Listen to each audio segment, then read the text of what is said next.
This is an audiobook recording of Then I Was Guided by Mohammad Al-Tijani Al-Samawi. Details, purchase, and access to a copy of the book have been listed in the description box.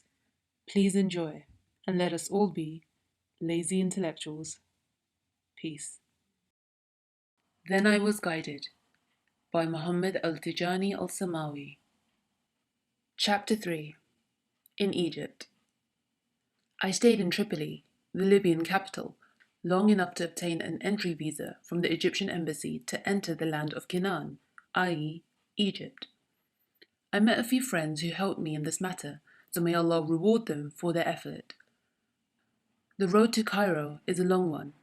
It took us 3 days and nights, during which I shared a taxi with 4 other Egyptians working in Libya who are on their way home. Throughout the journey, I chatted to them and read the Quran for them, so they liked me and asked me to be their guest in Egypt. I chose one of them, Ahmed. I felt very fond of him, for he was a pious man and gave me the highest level of hospitality. I stayed in Cairo 20 days, during which I visited the singer Farid Al-Atrash in his flat overlooking the Nile. I liked him for what I had read about his modesty in the Egyptian press. I only managed to meet him for 20 minutes because he was on his way to fly to Lebanon. I visited Sheikh Abdul Basit Muhammad Abdul Samad, the famous reciter of the Quran, whose voice I liked very much. I stayed with him for 3 days, and during that time I discussed with his friends and relatives many issues, and they liked me for my enthusiasm, frankness, and knowledge. If they talked about art, I sang, and if they spoke about asceticism and Sufism, I told them that I followed the Tijani order as well as the Medini. And if they spoke about the West, I told them about Paris, London, Belgium, Holland, Italy, and Spain, which I visited during the summer holidays. And if they spoke about the pilgrimage, I told them that I had made the pilgrimage to Mecca and that I was on my way to perform the Umrah. I told them about places which were not known to people who had been on the pilgrimage 7 times, such as the Cave of Hira and Thor and the altar of Ismail. If they spoke about science and technology, I gave them all the figures and the scientific names. And if they spoke about politics, I told them my views, saying, "May Allah bless the soul of Al-Nasir Salah ad-Din al-Ayyubi, who deprived himself from smiling." And when some of his closest friends criticized him by saying the great Prophet sallallahu alaihi wasallam was often seen smiling, he answered, "How do you want me to smile when Al-Aqsa Mosque is occupied by the enemies of Allah? Nay, by the name of Allah, I will never smile until I liberate it or die." Some of Al-Azhar sheikhs used to come to these meetings and liked what I recited from the Quranic verses and the sayings of the great Prophet Muhammad sallallahu alaihi wasallam. Besides, they were impressed with my strong arguments and asked me from which university I had graduated. I used to answer them proudly that I graduated from Al-Zaytuna University, which was established before Al-Azhar, and added that the Fatimids who established Al-Azhar started from the town of Al-Mahdiya in Tunis. I met many learned people in Al-Azhar, and some of them presented me with a few books.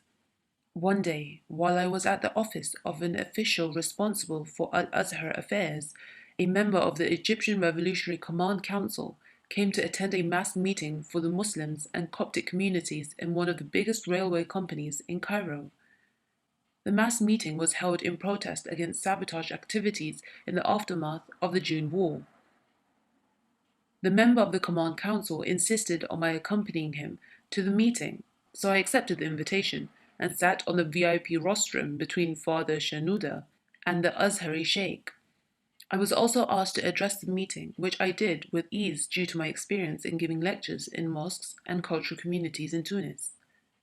The main point which I have mentioned in this chapter is that I started feeling big and somehow overconfident, and I thought I had actually become learned. Why should I not feel so when there are a number of ulama from Al-Azhar who attested for me? Some of them even told me that my place was there, i.e., at Al-Azhar. What really made me proud of myself was the fact that I was allowed to see some of the great Prophet sallallahu alaihi wasallam's relics. An official from Sidi al-Hussein Mosque in Cairo took me to a room which could only be opened by himself. After we entered, he locked it behind us. Then he opened a chest and got the great Prophet's ﷺ shirt and showed it to me. I kissed the shirt. Then he showed me other relics which belonged to the Prophet ﷺ. And when I came out of the room, I cried and was touched by the personal gesture, especially when the official did not request any money from me. In fact, he refused to take it when I offered it to him. In the end, and only after my insistence, he took a small amount, and then he congratulated me for being one of those who had been honored by the grace of the great Prophet ﷺ. Perhaps that visit left a deep impression on me, and I thought for a few nights about what the Wahhabis say regarding the great Prophet ﷺ and how he died and passed away like any other dead person. I did not like that idea and came convinced of its falsity. For if the martyr who is killed fighting in the name of Allah is not dead but alive by his God, then how about the master of the first and last? My feelings became clearer and stronger due to my early encounters with the teachings of the Sufis, who gave their sheikhs and saints full power to see their affairs. They believed that only Allah could give them that power because they obeyed Him and accepted willingly what He offered them. Did He not state in the sacred saying, "My servant, obey me, then you will be like me. You order things to be, and it will be." The struggle within me started to have its effect on me. By then, I had come to the end of my stay in Egypt, but not before visiting in the last few days a number of mosques, and I prayed in all of them. I visited the mosque of Malik, Abu Hanifa, Al-Shafi'i, Ahmed ibn Hanbal, Al-Sayyida Zainab, and Siddi al-Hussein. I also visited the Zawi of Al-Tijani Sufi order, and I have many stories about the visits. Some of them are long, but I prefer to be brief. End of chapter 3.